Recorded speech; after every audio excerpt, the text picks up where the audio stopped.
کسی کے شر سے بچنے کے لیے اس کی ظاہری مدارات، یہ ایک استثناء ہے جو دی جا رہی ہے۔ یہ بالکل ایسے ہی ہے جیسے کہ ایک شخص جان بچانے کے لیے کلمہ کفر کہہ سکتا ہے،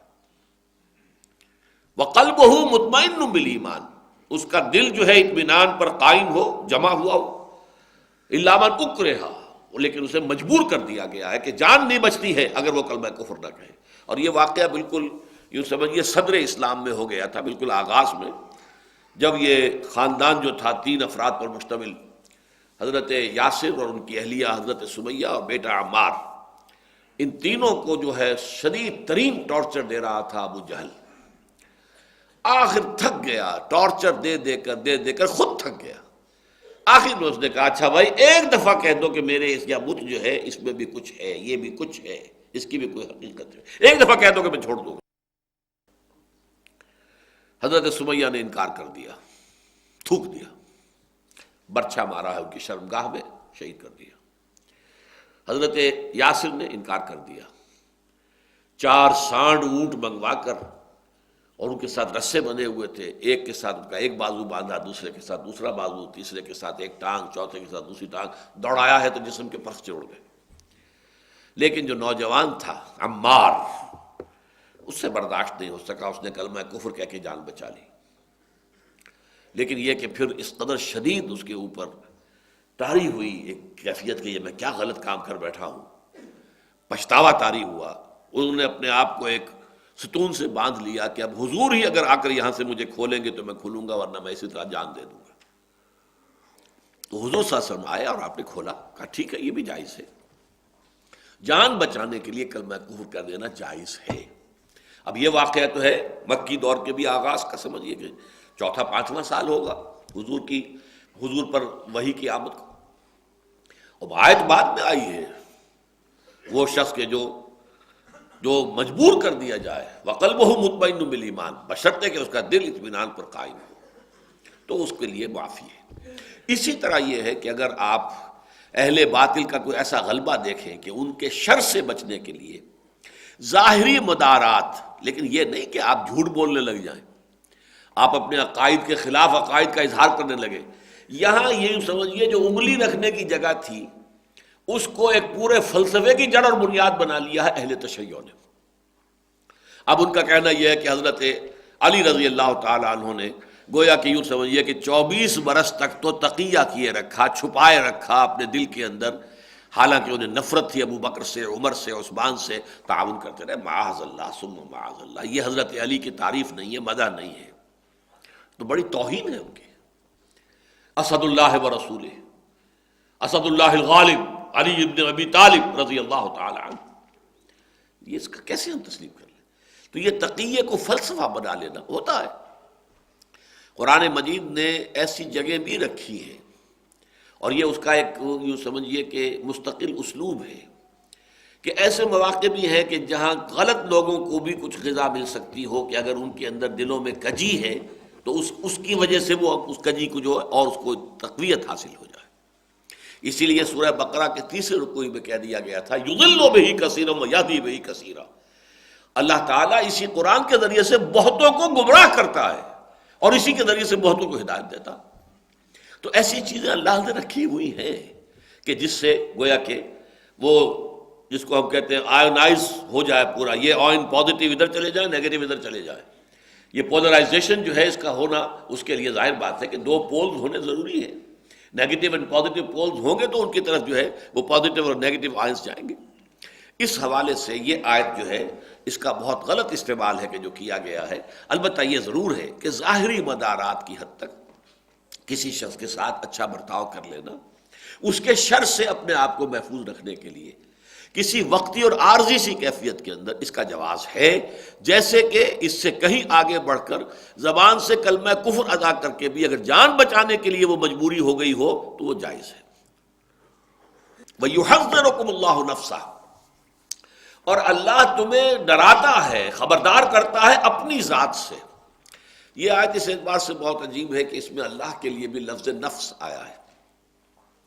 قرآن مجید میں اس لفظ نفس کا اطلاق جو ہے اتنے مختلف معنی میں ہوا ہے کہ جو لوگ ان سب کا احاطہ نہیں رکھتے اپنے ذہن میں، اور ہر جگہ اس کا جو پراپر سینس ہے اس کو سامنے نہیں رکھتے تو بڑے مغالطے ہو جاتے ہیں۔ ایک تو نفس امارہ ہے، ان النفس لامارۃ بالسوء، محدود ترین معنی میں یہ نفس کا لفظ استعمال ہوتا ہے، حیوانی تقاضے، حیوانی داعیات، انسٹنکٹس، یہ جو اینیمل انسٹنکٹس ہیں ہمارے اندر، اس کے اعتبار سے ان النفس لامارۃ بالسوء، یقیناً یہ نفس جو ہے یہ برائی ہی کا حکم دیتا ہے۔ کہیں یہ پورے وجود کے لیے نفس، پوری ذات کے لیے، پوری شخصیت کے لیے، اس معنی میں اب یہ اللہ کے لیے لفظ آ رہا ہے۔ وَيُحَذِّرُكُمُ اللَّهُ نَفْسَهُ، اس لیے کہ ایک بہت اہم موقع پر اس آیت کے حوالے سے پھر شکست دی تھی ایک عالم حقانی نے ایک سرکاری مولوی کو، جس زمانے میں کہ یہ بنو عباس کے دور میں خلق قرآن کا فتنہ کھڑا ہوا، قرآن بھی مخلوق ہے اور جو ہے خلیفہ وقت جو ہے وہ بھی اس کا قائل ہو گیا، اب وہ بڑی جبر اس کو نافذ کر رہا تھا۔ اس پر جب ایک مباحثہ ہوا ایک دربار کے اندر، دربار میں، خلیفہ کے دربار میں، تو وہاں ایک شخص نے کہا کہ بتاؤ قرآن شے ہے یا نہیں؟ کہا ہاں شے تو ہے، تو قرآن تو کہتا ہے اللہ خالق کل شے، اللہ ہر شے کا خالق ہے، تو پھر قرآن بھی مخلوق ہو گیا۔ اب دیکھیے یہ منطقی اعتبار سے چپ کرا دینے والی بات تھی، لیکن اسی وقت اللہ نے سلجھا دیا۔ ان کا اچھا اگر یہ بات ہے تو بتاؤ اللہ کا نفس ہے کہ نہیں؟ یحذرکم اللہ نفسہ، جی ہاں ہے، مان لیا۔ کل نفس ذائقۃ الموت،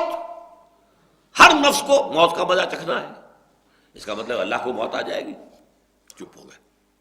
یعنی ہماری زبان کی ایسی محدودیتیں ہیں، الفاظ کا استعمال ہوتا ہے مختلف مفاہیم کے اندر، اگر لفظی بحث میں آپ پڑ جائیں تو اللہ تعالیٰ کے لیے نفس ہے تو کل نفس ذائقۃ الموت بھی ہے، پھر تو گویا کہ موت کا مزہ اللہ کو بھی چکھنا ہوگا، معاذ اللہ ثم معاذ اللہ۔ لیکن یہاں نفس سے مراد پوری ہستی ہے، اپنی ذات۔ وَيُحَذِّرُكُمُ اللَّهُ نفس، اس مقام پر یہ لفظ 2 مرتبہ آ رہا ہے، وَإِلَى اللَّهِ الْمَصِيرُ، اور یقیناً اللہ ہی کی طرف لوٹ جانا ہے۔ قُلْ إِن تُخْفُوا مَا فِي صُدُورِكُمْ أَوْ تُبْدُوهُ يَعْلَمُهُ اللَّهُ، اے نبی ان سے کہہ دیجئے اگر تم چھپاؤ گے جو کچھ کہ تمہارے سینوں میں ہے، اور تبدوہ، یا تم اسے ظاہر کرو گے، یعلمہ اللہ، اللہ تعالیٰ تو اس سے واقف ہے ہر صورت، وَيَعْلَمُ مَا فِي السَّمَاوَاتِ وَمَا فِي الْأَرْضِ، اور اللہ تو جانتا ہے ان تمام چیزوں کو جو آسمانوں میں ہے اور جو زمین میں ہے۔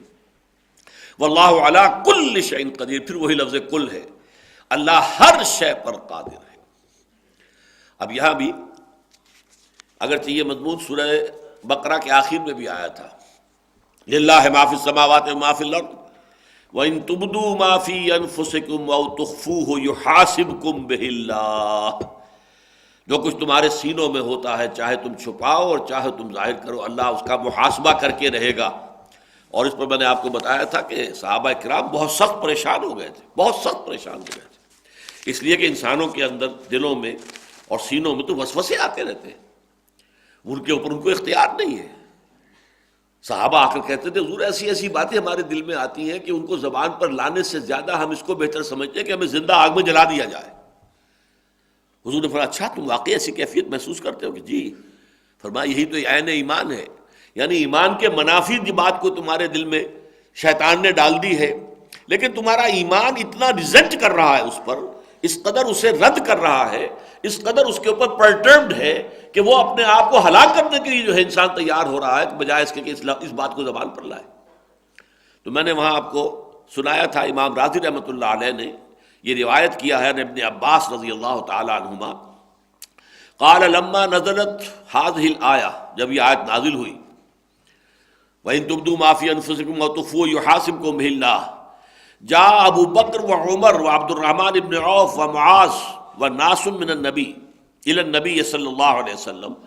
تو عام نہیں بلکہ ابو بکر اور عمر، عبد الرحمن بن عوف اور معاذ بن جبل اور بہت سے لوگ آئے حضور کے پاس صلی اللہ علیہ وسلم، فقالوا، انہوں نے کہا یا رسول اللہ کلفنا، ہم تو اب اس کو من العمل ہے، اس چیز پر عمل کرنے کا بھی ہمارے اوپر جو ہے ایک ذمہ داری ڈال دی گئی ہے، ما لا نطیق، اس لیے کہ جس کی کہ ہمارے اندر طاقت ہی نہیں ہے۔ ان احدا لا يحدث نفسه بما لا يحب ان يثبت في قلبه، بہت سے لوگ ایسے ہیں کہ جن کے دلوں میں ایسی ایسی باتیں آ جائیں